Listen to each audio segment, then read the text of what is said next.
할렐루야. 3월 14일 화요일입니다. 사무엘상 22장 11절부터 끝절 23절까지 말씀을 읽고 은혜 나누도록 하겠습니다.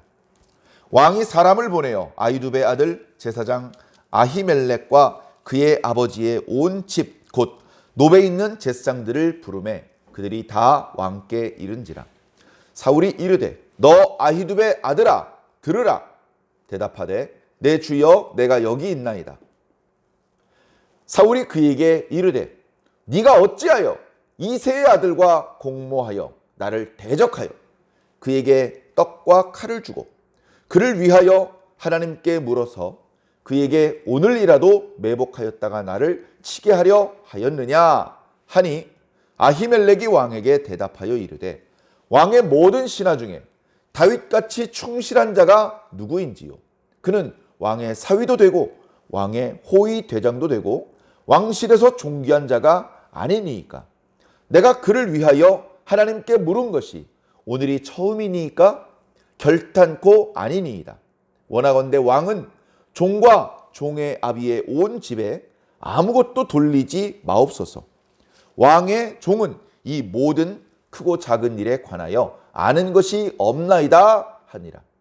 왕이 이르되 아히멜렉아 네가 반드시 죽을 것이요 너와 네 아비의 온 집도 그러하리라 하고 왕이 좌우의 호위병에게 이르되 돌아가서 여호와의 제사장들을 죽이라. 그들도 다윗과 합력하였고 또 그들이 다윗이 도망한 것을 알고도 내게 알리지 아니하였음이니라 하나 왕의 신하들이 손을 들어 여호와의 제사장들을 죽이기를 싫어한지라. 왕이 도액에게 이르되 너는 돌아가서 제사장들을 죽이라 하매 에돔 사람 도액이 돌아가서 제사장들을 쳐서 그날에 세마포 에봇 입은 자 85명을 죽였고 제사장들의 성읍 노베 남녀와 아이들과 젖먹는 자들과 소와 나귀와 양을 칼로 쳤더라. 아히두베의 아들 아히멜렉의 아들 중 하나가 피하였으니 그의 이름은 아비아달이라. 그가 도망하여 다윗에게로 가서 사울이 여호와의 제사장들 죽인 일을 다윗에게 알림해 다윗이 아비아달에게 이르되 그날에 에돔 사람 도액이 거기 있기로 그가 반드시 사울에게 말할 줄 내가 알았노라. 네 아버지 집의 모든 사람 죽은 것이 나의 탓이로다. 두려워하지 말고 내게 있으라. 내 생명을 찾는 자가 네 생명도 찾는 자니 네가 나와 함께 있으면 안전하리라 하니라. 아멘. 예, 감사합니다. 오늘 말씀은 다소 불미스러운 모습들이 나타나고 있습니다. 이스라엘 사람들이 이스라엘에 있는 여호와의 제사장들을 죽이는 그런 장면들이 나타나는 것이죠. 우리는 이미 지난 시간 말씀 묵상을 통해서 야, 이거 뭔가 변고가 생길 것 같아. 뭔가 불미스러운 일이 생길 것 같아. 그런 느낌을 받았습니다. 웬고하니 다윗을 죽이려는 사울이 다윗이 어디 있는지요, 어디서 무엇을 하는지 어찌하여 나에게 보고를 하지 않느냐. 나에게 보고를 하지 않는 것은 그 또한 반역죄다. 이런 식으로 신하들을 압박하자. 과거 다윗이 요나단과 약속을 맺고 도망간 이후에 놉당에 와서 아히멜렉 제사장을 만났었는데 그 자리에 있었던 그 도액이라는 사람이 지금 사울과 같이 있다가 왕이시여, 사실은 제가 며칠 전에 다윗이 놉당에 왔던 것을 본 적이 있습니다. 아, 그래, 소상히 말해보도록 해라. 와서 제사장 아히멜렉을 만나더라고요. 뭐라고 얘기를 하는데 제가 이렇게 보니까 아히멜렉이 다윗을 위하여 하나님께 묻던데요. 그건 기도해 준다는 뜻입니다. 아히멜렉 제사장이 다윗을 위해 기도해 주던데요. 다윗을 위하여 복을 빌어 주던데요. 뿐만 아니라 다윗에게 먹을 것을 주던데요. 다윗에게 칼도 주던데요. 그쯤 되면 사울의 입장에서는 반역자가 틀림없죠. 역적을 돕고 역적이 더 잘 도망다닐 수 있고 잘 싸울 수 있도록 또 먹을 것과 칼까지 공급해주고 그 사람을 위해서 축복해주기까지 했으니 얼마나 다윗 입장에서는 미웠겠습니까? 사람들을 보내서 아히멜렉을 불렀습니다. 그런데 여기 보니까 사울의 분노가 얼마나 컸는지 사람들을 많이 보내서 아히멜렉뿐 아니라 그 노비라고 하는 제사장의 마을에 가서 제사장들을 싹 다 불러와라. 제사장의 의복을 입은 채로 내 앞에 전부 다 데리고 와라. 아히멜렉이 대표고 그리고 그의 친족들이 전부 다 제사장입니다. 아론의 가문들만 제사장이 될 수 있지 않습니까? 그래서 현장에서 제사장의 업무를 하는 사람과 그 업무를 하기 위해서 준비하고 공부하는 사람과 또 그런 제사장들을 도와주는 사람, 그 모든 사람들이 이제 아론의 자손들이고 오늘 말씀해 보니까 아히멜렉의 부친의 가족들이죠. 전에 블레셋과 전투를 벌였을 때 그때는 아히두비 제사장이었고 그때는 아히두비 사울 옆에서 사울을 위해서 기도해주는 뭐 그런 역할을 했었습니다. 그랬는데 이제 아히두비 죽었는지 그의 아들 아히멜렉이 지금 제사장 집안의 대표가 되어 있죠. 그런데 그 아히멜렉이 지금 왕에게 부름을 받은 것입니다. 왕에게 부름을 받았으니까 특별히 의심하지 않고 왕 앞에 갔겠죠. 근데 뭔가 병사들이 많이 자신들을 데리러 온 데다가 무장을 하고 있고 왕 앞에 가보니 역시 기세가 등등한 왕이 서 있어서 신문을 하는 그런 형국이 펼쳐지자 바짝 긴장을 했을 것입니다. 사울이 이야기를 합니다. 아히멜렉아! 이렇게 불러주면 참 좋을 텐데 그게 아니고 아히두베 아들아! 이렇게 부릅니다. 뭔가 상대방을 낮추어 말할 때 누구누구의 아들이여 이렇게 이제 부르는 것 같습니다. 원래 이렇게 부르는 관습은 이스라엘 사람들이 좁은 땅에 살면서 자녀들을 낳으면 새로운 이름을 붙여주는데 그들에게 붙여줄 만한 이름이 그렇게 많지 않아요. 그러다 보니까 조상들이 썼던 이름을 자손들에게 또 붙여주는 경우도 허다합니다. 자, 그러다 보니까 이쪽 집에도 그 이름, 저쪽 집에도 그 이름, 이렇게 이름이 같은 사람들이 동시대에 살게 되는 것이죠. 그걸 이제 구별하려다 보니까 누구의 아들 그 이름, 누구의 아들 그 이름, 이제 그렇게 구별을 했던 것입니다. 우리가 잘 아는 것처럼 예수님의 제자들 중에서도 야고보라는 이름을 가진 제자가 2명입니다. 그러다 보니 한 명은 세베대의 아들이다, 한 명은 알페오의 아들이다, 이렇게 부친의 이름을 같이 말해주면서 그 사람을 특정하는 것이죠. 그런데 지금 여기서는 그 인물을 특정하기 위한 것이 아니고 상대방을 낮춰 부르는 거예요. 어이 김씨! 이런 식으로 부르는 거죠. 바짝 쫄아서 예, 제가 여기 있나이다. 무엇이든지 물어보십시오. 제가 정직하게 대답하겠습니다. 그렇게 이제 바짝 쫄아 있죠. 거기다 대고 사울이 막 추궁을 합니다. 내 이놈! 네가 어찌하여 다윗과 공모하였느냐?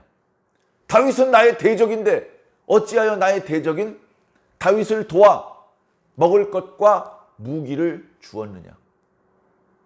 그래서 다윗이 이제 힘을 얻어서 매복해 있다가 나를 공격하게 그렇게 만드는 것이냐? 줄이면 너 왜 반역죄를 저질렀느냐? 너 왜 죽을 죄를 저질렀느냐? 이런 얘기입니다. 엄청난 죄를 아히멜렉에게 뒤집어 씌우는 상황이죠. 아히멜렉이 상당히 황당했을 것입니다. 그러나 상황이 왕 앞에서 신문을 당하는 상황이고 주변에는 왕의 명령만 떨어졌다가는 칼날을 휘두를 것 같은 그런 병사들이 둘러서 있었기 때문에 조심할 수밖에 없었죠. 오늘 말씀을 보면 아히멜렉이 상당히 신중하게 그리고 지혜롭게 왕에게 대답을 합니다. 왕이시여, 그게 무슨 말씀이시옵니까? 다윗은 왕의 신하들 중에서 가장 충성스러운 신하 아닙니까? 뿐만 아니라 왕의 사위시지 않습니까? 그런 다윗을 위해서 제가 지금 처음 기도했습니까? 그동안도 계속해서 다윗을 위해서 기도해 왔습니다. 다윗이 왕의 명령을 수행한다고 해서 그에게 필요한 것을 공급해 주었습니다. 자, 다윗이 왕의 미움을 받고 도망다니고 있고, 사울이 다윗을 대적으로 생각하고 죽이려고 하는 것을 모르는 백성들이 더 많습니다. 백성들 중에 그걸 모르는 사람이 더 많아요. 그러면 그 백성들은 다윗을 어떻게 생각하느냐? 여기 아히멜렉 제사장이 말한 것처럼 생각하는 것입니다. 다윗 알지? 다윗 나이도 어린데 골리앗을 쓰러뜨렸잖아. 왕의 사랑을 받아가지고 지금 초고속 승진을 하고 있고 얼마 전에 천부장이 됐대. 블레셋하고 전투를 벌이면 자기 부하들은 하나도 다치지 않고 블레셋 사람들을 크게 도륙을 했대. 다윗은 참 유능한 사람이야. 왕이 얼마나 이쁘면 자기 사위를 삼았겠어. 이렇게 이제 일반 백성들은 다 느끼고 있는 것이죠. 저희들은 다윗을 그렇게 생각하고 있사온데 왕이시여 무슨 말씀이시옵니까?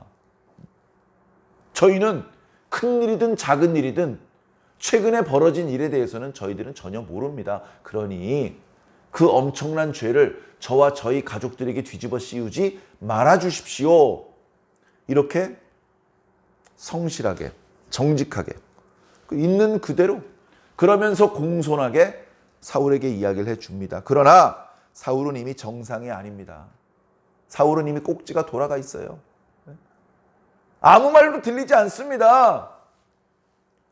아히멜렉의 말이 충분히 그럴 수도 있겠구나. 네가 모르고 실수를 저질렀구나. 네 죄가 크지만 모르고 저지른 것이니 권장형으로 끝내겠다. 뭐 이럴 수도 있는데 그게 아니고 지금 사형을 언도합니다. 아히멜렉아, 네가 반드시 죽을 것이다. 그리고 니네 집 식구들도 다 죽을 것이다. 이렇게 선언을 합니다. 황당하죠, 황당해. 이게 이스라엘의 왕입니까? 이게 하나님을 믿는 백성입니까? 어른도 아니고 지성인도 아니고 돌깡패도 아니고 금수와 무엇이 다릅니까? 인면수심, 얼굴은 사람의 얼굴을 하고 있는데 속에 있는 마음은 짐승의 마음입니다. 그리고서는 옆에 있는 호위 무사들에게 얘기를 합니다. 여봐라! 저 제사장들을 당장 쳐 죽여라. 근데 거기 서 있는 호위 무사들은 이스라엘 사람이 아닙니까? 그들은 제사장을 통해서 하나님께 기도하고 제사를 드리는 하나님의 백성이 아니냔 말입니다.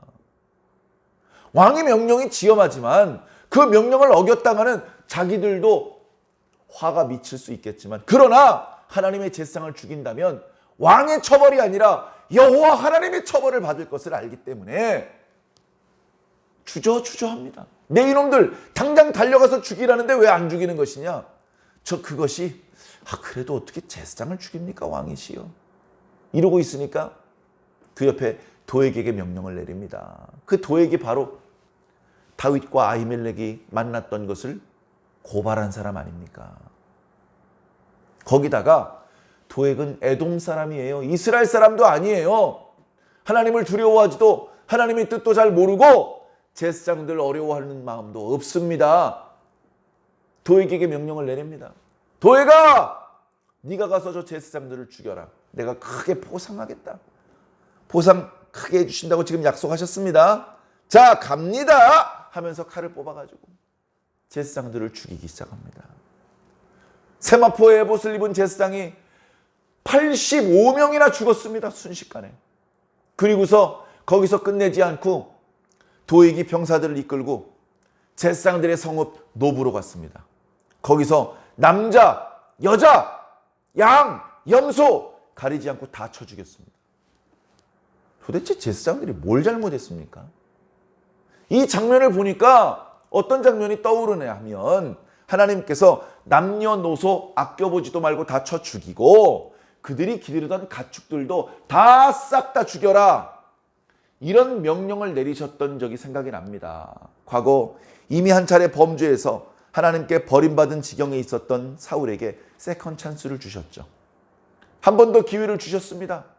블레셋보다 훨씬 공격해서 전공을 세우기 좋은 아말렉. 그러나 그 아말렉은 과거 이스라엘 백성들의 뒤통수를 치며 매우 비열한 방법으로 하나님의 백성들을 괴롭혔던 사람들입니다. 하나님께서 그 민족을 향해서 분노하셨습니다. 그 민족을 정벌하고 씨를 말리라고 명령을 내리시는 겁니다. 하나님 감사합니다. 드디어 일할 수 있는 기회를 주시는군요. 병사들을 이끌고 용맹히 싸웠습니다. 하나님께서 도와주셨고 사울도 진심을 다해 싸웠기 때문에 크게 승리할 수 있었습니다. 하나님께서 선지자를 통해서 명령하신 대로 아말렉 사람들을 다 쳐 죽였습니다. 근데 아가광을 살려놨어요. 아가광을. 그뿐만이 아닙니다. 그들이 기르던 가축을 죽이는데 딱 봐서 상품 가치가 없어 보이는 것만 죽이고 기름진 것, 딱 보니까 좋은 것, 그런 것들은 전부 살려가지고 끌고 왔습니다.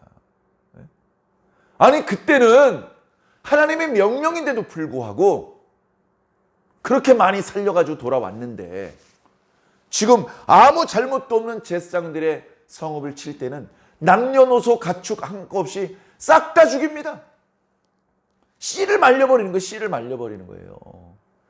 이스라엘의 제사장 가문의 씨가 마를 뻔했습니다. 이런 황당한 상황에 정말 감사하게도 아히멜렉의 아들 중에서 한 명이 도망갑니다. 그가 이제 아비아달이에요. 나중에 이스라엘을 대표하는 제사장이 되죠. 그 아비아달이 도망가는데 어디를 도망갈 수 있습니까? 이스라엘 땅에서 사울의 칼날을 피해서 자신의 생명을 부지할 수 있는 곳이 어디겠습니까? 다윗이 있는 곳이죠. 물어 다윗에게 갔습니다. 다윗 자신의 위치가 노출될 수도 있는데도 불구하고 다윗은 받아줬습니다. 그리고서 돌아가는 상황을 듣습니다. 사울이 미쳤습니다. 사울이 제사장들을 다 죽였습니다.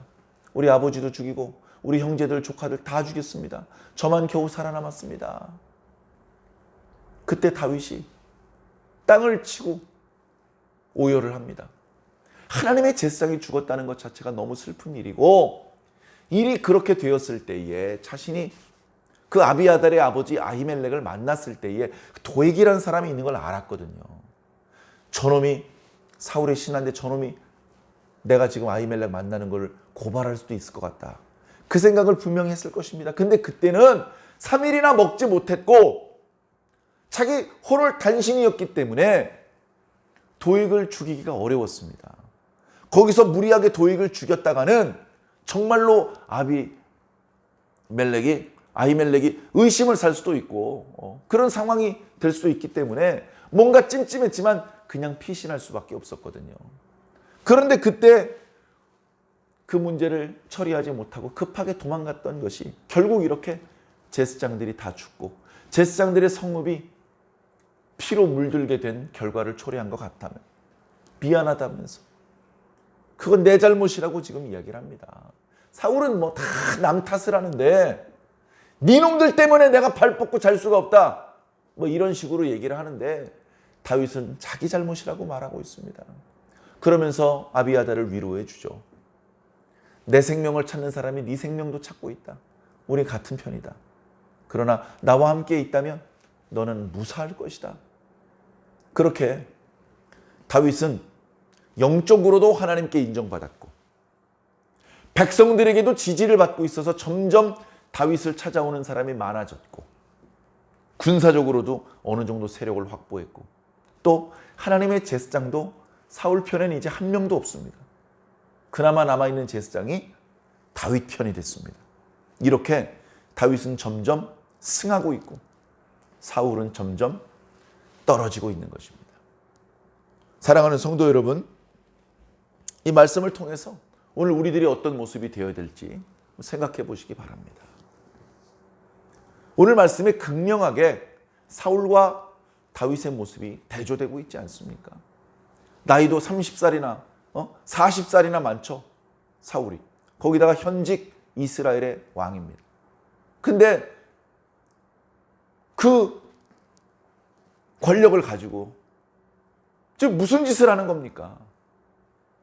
이스라엘을 괴롭히는 그 외적들, 이방인들, 그들을 물리쳐야 될 그 권력을 가지고 이스라엘 사람들을 위해서 기도하고 이스라엘 사람들을 위해서 제사를 드려주는 제사장들을 몰살을 시키고 있습니다. 이게 사람입니까? 짐승입니까? 자, 이런 영적인 암흑 시대가 도래하고 있는데 그나마 다윗은 하나님과 소통의 창구가 열려있는 사람입니다. 그리고 다윗은 모든 이스라엘 백성까지는 아직 아니지만 이스라엘 사람들 중에서 약한 사람들을 벌써 돌봐주고 있습니다. 그리고 이스라엘의 영적인 지도자 역할을 하는 제사장들이 전부 다 몰살을 당했을 때 살아남았던 아비아달이 다윗과 함께 있는 것입니다. 아직은 여러 가지로 아쉬움이 많지만 이미 다윗은 그 무리들의 우두머리고 작은 국가의 지도자 역할을 하고 있습니다. 그리고 그 지도자 역할을 사울처럼 자기 입맛대로 변덕대로 하는 것이 아니고 모든 일을 먼저 하나님께 여쭈어 보고 기도해 보고 하나님의 뜻을 헤아린 이후에 하는 그런 모습을 보여주고 있는 것입니다. 오늘 저와 여러분들도 바로 이런 다윗의 모습으로 살아야 됩니다. 생각해 보면 예수님의 모습이 바로 이런 모습이었습니다. 그러다 보니 예수님 주변에 돈 많은 사람, 넓은 땅 소유한 사람, 이런 사람이 모인 것이 아니고요. 예수님 주변에 세리들, 죄인들, 여자들, 가난한 사람들, 병든 사람들이 모였어요. 예수님께서 그들을 야단치지 않으셨습니다. 야, 냄새나 저쪽에 앉아. 그렇게 말하지 않으셨습니다. 예수님께서는 그들을 불쌍히 여기셨습니다. 그런 사람들이 늘 찾아왔었는데 찾아오지 않을 때는 예수님께서 찾아가셨습니다. 오늘 우리들의 모습이 바로 그 예수님의 모습, 바로 이 다윗의 모습이 되어야 되지 않겠습니까? 혹시 오늘 우리들의 모습이 사울의 모습은 아닙니까? 변덕적이고 괴팍하고 지혜롭지 못하고 하나님께 여쭤보지 않은 채 그냥 내 맘대로 그렇게 살아가는 모습은 혹시 아니십니까? 사랑하는 성도 여러분, 우리는 하나님의 백성으로 부름을 받은 그런 하나님의 백성들입니다. 내가 성경 말씀을 많이 모르고 내가 그렇게 기도가 많고 내가 무슨 장로나 목사도 아니지만 그러나 우리는 하나님의 백성으로 부름받았습니다. 하나님의 백성으로 부름받은 것 자체가 큰 겁니다. 그 안에서 권사가 됐는지 집사가 됐는지는 나중 문제입니다. 하나님의 백성은 하나님의 백성으로 살아야 되는 겁니다. 나는 전도사니까 목사가 아니니까 대충 살아도 되는 게 아닙니다. 나는 아직 집사 직분도 못 받아서 그냥 성도인데 성도도 하나님의 백성입니다. 하나님의 백성은 하나님의 백성답게 살아야 됩니다. 하나님께 기도하며 하나님의 뜻을 구해야 되고 하나님의 말씀대로 순종해야 되고 하나님의 방법대로 살아야 됩니다. 우리 하나님의 백성들을 통해서 이 땅에 하나님의 뜻이 드러나는 것입니다. 하나님께서 살아 계시다는 것이 나타나는 것입니다. 그런 우리들의 모습을 통해서 또 다른 사람이 하나님을 만나고 또 다른 사람이 하나님의 백성이 되는 것입니다. 사랑하는 성도 여러분, 무의미하게 숨죽이고 아무것도 하지 않고 아무 말도 하지 않고 조용히 오늘 하루를 넘길 생각하지 마시고, 물론 여러 가지 다양한 형편이 있을 수 있겠습니다만 오늘 우리는 하나님의 백성으로 살아야 됩니다. 막 쓸데없이 부산 떨고 나댈 필요는 없겠지만 결정적인 순간에 결정적인 말과 행동을 할 수도 있어야 되는 것입니다. 바로 저와 여러분들을 통해서 하나님께서 당신의 뜻을 이 땅에 드러내기를 원하시고, 바로 저와 여러분들을 통해서 하나님께서 이 땅을 그리고 우리 사람들을 불쌍히 여기시고 사랑하신다는 사실을 알려지기를 원하신다면 오늘 저와 여러분들이 그 역할을 하게 되기를 바랍니다. 주님, 오늘 하루도 우리를 인도해 주시옵소서. 제가 뭐라고 말하고 어떻게 행동해야 될지 순간순간 가르쳐 주시옵소서. 주님께서 가르쳐 주실 때 주저하거나 불순종하지 않도록 하나님께서 저를 붙잡아 주시고 인도해 주시옵소서. 하나님의 말씀을 듣는 것이 습관, 하나님의 말씀을 순종하는 것이 습관이 되게 하여 주시옵소서. 그렇게 기도하며 오늘 하루도 주님과 동행하는, 그래서 선한 열매를 맺고 주님을 기쁘시게 해드릴 수 있는 저와 여러분들이 꼭 되기를 예수님 이름으로 간절히 축원합니다.